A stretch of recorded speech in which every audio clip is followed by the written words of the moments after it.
بسم اللہ الرحمن الرحیم۔ یہ بات تقریباً اب طے ہو چکی ہے کہ امریکی سفیر ڈونلڈ بلوم نے اڈیالہ جیل میں عمران خان سے ایک خفیہ ملاقات کی ہے۔ یہ ملاقات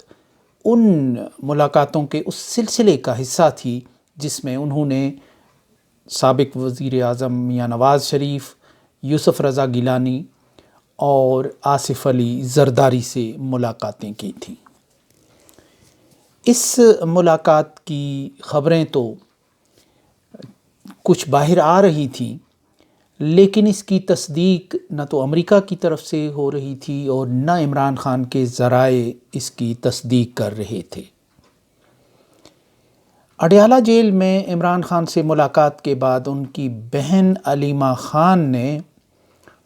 دبے لفظوں میں یہ بات کہی تھی کہ ان سے اب بھی رابطے کیے جا رہے ہیں اور باہر جانے کی باتیں کر رہے ہیں، لیکن عمران خان باہر نہیں جائیں گے، نہ وہ اس بات پر آمادہ ہیں۔ اسی طرح جب امریکہ میں اسٹیٹ ڈپارٹمنٹ کے ترجمان میتھیو ملر سے یہ سوال پوچھا گیا کہ کیا امریکی سفیر نے عمران خان سے ملاقات کی ہے، تو ان کا جواب تھا کہ یہ سوال امریکی ایمبیسی میں پوچھا جانا چاہیے۔ گویا کہ انہوں نے اس ملاقات کی نہ تردید کی نہ اس کی تائید کی، بلکہ انہوں نے گول مول جواب اور ناتمام قسم کا جواب چھوڑ دیا، جس سے یہ اندازہ ہوا کہ ملاقات کہیں نہ کہیں کسی نہ کسی انداز میں ہو گئی ہے۔ اب تقریباً یہ بات پوری طرح سامنے آ رہی ہے کہ عمران خان سے امریکی سفیر نے ملاقات کی ہے، اور اس ملاقات کی جو تفصیلات ابھی تک سامنے آ رہی ہیں اس میں بھی یہ کہا جا رہا ہے کہ امریکی سفیر نے عمران خان کو سائفر کے معاملے میں تھوڑا پیچھے ہٹنے کو کہا، اور پاکستان کی جو داخلی سیاست ہے اس میں امریکہ کو ڈسکس کرنے سے تھوڑا احتراز برتنے اور احتیاط برتنے کا ایک انہیں ان سے درخواست کی۔ انہوں نے پاکستان کے سیاسی لیڈروں سے ملاقات کا اعلان بھی کیا۔ ڈونلڈ بلوم بہت سے گروپس، واٹس ایپ گروپس میں شامل ہیں جو بنائے گئے ہیں۔ ہمارا بھی میڈیا کا ایک گروپ ہے جو امریکن ایمبیسی نے بنایا ہے، اس میں ان کی سرگرمیوں کی تفصیلات آتی ہیں۔ تو اس دورے کے حوالے سے بھی جو تفصیل اس گروپ میں آئی تھی اس میں یہی کہا گیا تھا کہ امریکی سفیر نے پاکستان کے سیاسی اداکاروں سے ملاقاتیں کی، تاہم اس میں عمران خان کا نام نہیں تھا، لیکن بہرحال جو موثق ذرائع سے پھر یہ خبریں چلنا شروع ہو گئیں کہ امریکی سفیر کی عمران خان سے بھی ملاقات ہوئی ہے۔ گو کہ یہ ملاقات اس حد تک حوصلہ افزا تو نہیں ہوئی رہی کہ جس پہ کہا جائے کہ اب پی ٹی آئی پہ جو عتاب کا موسم ہے وہ اب اس کے بادل جو ہیں وہ چھٹ جائیں گے اور فوراً کوئی بہت بڑی تبدیلی آئے گی، ایسا تو نہیں ہے۔ لیکن امریکہ نے یوں لگتا ہے کہ جو ایجنڈا اپنے لیے سیٹ کیا ہے وہ فی الحال اس سے بیک آؤٹ کرنے پہ، اس سے پس قدمی اختیار کرنے پہ تیار نہیں ہے۔ لیکن اس کے باوجود پھر اگر یہ دیکھا جائے کہ امریکہ پوری طرح ابھی یو ٹرن لینے پہ آمادہ نہیں ہے، تو پھر انہیں اڈیالہ جیل کے قیدی سے ملاقات کرنے کی ضرورت کیوں درپیش آئی؟ حقیقت یہ ہے کہ اس کا تعلق امریکہ کی تیزی سے بدلتی ہوئی ڈومیسٹک صورتحال سے ہے۔ کافی عرصے کے بعد پاکستان اور امریکہ کی جو کیمسٹری ہے وہ ایک بار پھر مل گئی ہے، اور یہ تقریباً 9/11 سے بھی پہلے بلکہ 90 کی دہائی کے اوائل کا دور ہے کہ جب پاکستان اور امریکہ ایک پیج پر تھے۔ اس کے بعد پھر افغانستان میں جو صورتحال ڈیولپ ہوتی چلی گئی، طالبان کے قیام اور طالبان حکومت کے بعد جو ایک سلسلہ چل نکلا، اس نے پھر پاکستان اور امریکہ کے درمیان دوریاں پیدا کرنا شروع کیں، کیونکہ اس وقت تک پاکستان امریکہ کی لائن ٹو کر رہا تھا، اور امریکہ جس افغان لیڈر کو دبانے کی بات کرتا تھا، پیچھے دھکیلنے کی بات کرتا تھا، پاکستان اس کو پیچھے کرتا تھا۔ لیکن طالبان کی حکومت قائم ہونے کے بعد پھر یہ منظر تبدیل ہوتا چلا گیا، اور پھر امریکہ اور روس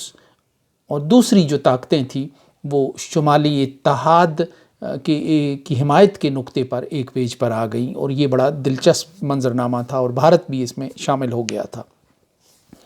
اب اس طویل عرصے کے بعد، یہ تقریباً 2 دہائیوں کے بعد، مجموعی طور پر پاکستان کی اسٹیبلشمنٹ اور امریکہ کی اسٹیبلشمنٹ پینٹاگون اور راولپنڈی کے درمیان پہلی بار ایک اچھے اور خوشگوار تعلقات نظر آ رہے ہیں، جب امریکہ یہ سمجھتا ہے کہ پاکستان اس کے ساتھ ڈبل گیم نہیں کر رہا، ورنہ دہشت گردی کے خلاف جنگ کے پورے عرصے میں امریکہ کا شکوہ پاکستان سے یہی رہا کہ وہ اس کے ساتھ ڈبل گیم کھیل رہا ہے۔ تو ایسے میں پاکستان کی جو اسٹیبلشمنٹ ہے وہ تو امریکہ کی طرف چلی گئی، اس نے امریکہ کے ساتھ اتحاد بھی کر لیا، گو کہ یہ اتحاد جو ہے پاکستان کے امریکہ کے ساتھ، یہ اتحاد نہیں رہے، یہ ہمیشہ سے شراکت داری رہی ہے، اور اس کے مقاصد بہت محدود رہے ہیں۔ اس کو کنٹین کرنا ہے، اس کو روکنا ہے، اس کو سوئی چبھونی ہے، اس سے زیادہ یہ کوئی پائیدار اتحاد نہیں رہا، دیر پا نہیں رہا، دور رس اثرات کا حامل نہیں رہا۔ یہ بالکل ایک آجر اور اجیر کا تعلق ہے، آپ نے میرے لیے یہ کام کیا، میں آپ کو یہ دوں گا۔ لیکن وہ ان باتوں کے بھی جو پاکستان اور امریکہ کے درمیان جو شراکت داری کے معاہدات ہوئے، اس کا فائدہ عوام تک کبھی نہیں پہنچا، اس کا فائدہ بھی کچھ طبقات کو ملا، کچھ بالادست قوتوں تک محدود رہا۔ اب یہ منظرنامہ مکمل طور پر بدل گیا ہے۔ اب حقیقت یہ ہے کہ جو پاکستان اور امریکہ کی جو طاقتور ہیئت مقتدرہ ہیں، ان کے درمیان تعلقات بحال ہو گئے ہیں، یعنی ان تعلقات میں سلالہ جیسے واقعات بھی ہیں، ان تعلقات میں ریمنڈ ڈیوس جیسے واقعات بھی ہیں، ان تعلقات میں اسامہ بن لادن جیسے چیپٹرز بھی ہیں، اور ان تعلقات میں سقوط کابل جو طالبان کا دوسری بار ہوا وہ بھی ہے، اور لیکن اس کے باوجود بالآخر یہ تعلقات ٹھیک ہو کر رہ گئے۔ اور لیکن پہلی بار یہ ہوا کہ پاکستان کی رایامہ دوسری لائن پر چل پڑی، وہ ان تعلقات سے ڈسٹینس بناتی ہوئی نظر آ رہی ہے، وہ امریکہ سے بھی ایک فاصلے پر ہے، وہ اپنی اسٹیبلشمنٹ سے بھی برگشتہ ہو کر بالکل ایک الگ لائن پر چل پڑی ہے۔ یہاں امریکہ کی میں اگلے جو برس ہیں انتخابات ہو رہے ہیں، جو بائیڈن اور ٹرمپ کے درمیان ابھی تک تو یہی لگ رہا ہے کہ ٹرمپ خود امیدوار ہوں گے، اور یہ بڑا سخت معرکہ ہے۔ ٹرمپ ایک مقبول لہر کی طرف جا رہے ہیں، ایک مقبول لہر اٹھانے جا رہے ہیں، اور عمران خان یہ بات برملا کہہ چکے ہیں کہ ٹرمپ کے دور میں تو ان کے تعلقات اچھے تھے، لیکن جو بائیڈن کے آتے ہی امریکہ کا رویہ ان کے ساتھ بدل گیا، ٹرمپ ان کی بات کو سمجھنے لگے تھے۔ اور اب جو امریکہ میں کچھ لہریں اٹھ رہی ہیں، مطلب امریکہ کے اندر جو اوورسیز پاکستانی ہیں، ان 90% سے زیادہ ان میں عمران خان کے سوچ و فکر سے قربت رکھنے والے لوگ موجود ہیں، اور ان رایامہ کے اس حصے کا ایک دباؤ موجود ہے۔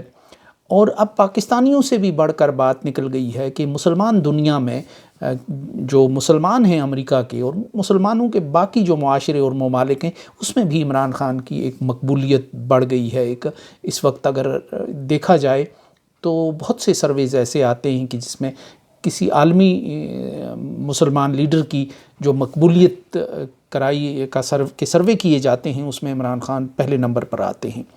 تو غزہ کی اس صورتحال میں بھی لوگوں نے اگر کسی کو پکارا اور کسی کی کمی محسوس کی تو وہ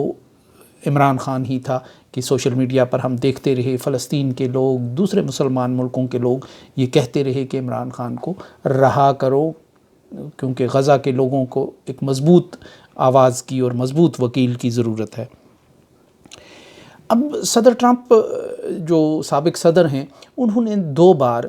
عمران خان کا نام بڑا انٹینشنلی کسی منصوبہ بندی کے تحت لیا۔ پہلی بار کئی ماہ پہلے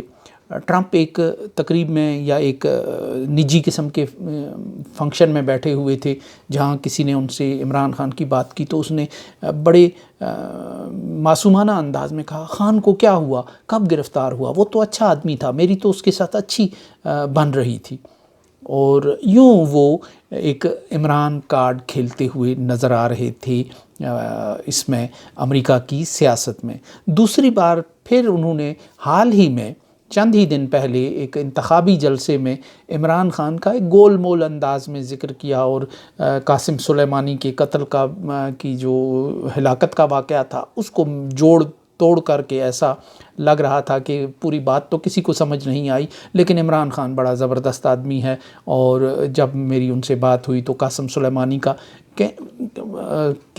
کا جو قتل ہوا تھا یا ان کی جو ہلاکت ہوئی تھی اس پہ وہ خوشی کا اظہار کر رہے تھے، کچھ اس طرح کی بات کی کہ جو خود ٹرمپ ہی سمجھ سکتے ہیں، لیکن بہرحال یہاں بھی وہ عمران خان کی تعریف کرتے ہوئے نظر آئے۔ اگر انہوں نے یہ بھی کہا کہ قاسم سلیمانی کی جو ہلاکت ہے اس پر انہوں نے بڑا خوشی کا اظہار کیا، تو یہ بھی ان کا ایک ایسا ہی کارڈ ہے، اور وہ یوں لگتا ہے کہ نہ صرف پاکستانی ووٹر کو بلکہ مسلمان ووٹر کو وہ جو بائیڈن کی اس وقت ایک اور امریکہ کی موجودہ رجیم کی جو ایک اسرائیل نوازی ہے اور پاکستان میں رجیم چینج کی وجہ سے جو ایک غصہ اور ایک ماحول بنا ہوا ہے وہ اس کو کیش کرنا چاہتے ہیں، اور وہ اس امریکہ کی سیاست میں پہلے ہی وہ ایک مقبول لہر پر سوار ہیں، وہ اس کارڈ کو بھی، عمران کارڈ کو بھی کھیلنا چاہتے ہیں۔ اور یہ وہ صورتحال ہے کہ جس میں جو بائیڈن اور ڈیموکریٹس کے لیے مزید مشکلات بڑھ سکتی ہیں۔ امریکہ حقیقت میں اس سے زیادہ مشکل میں پھنس گیا ہے پاکستان میں کہ جس مشکل کا سامنا اسے افغانستان میں چند برس پہلے تھا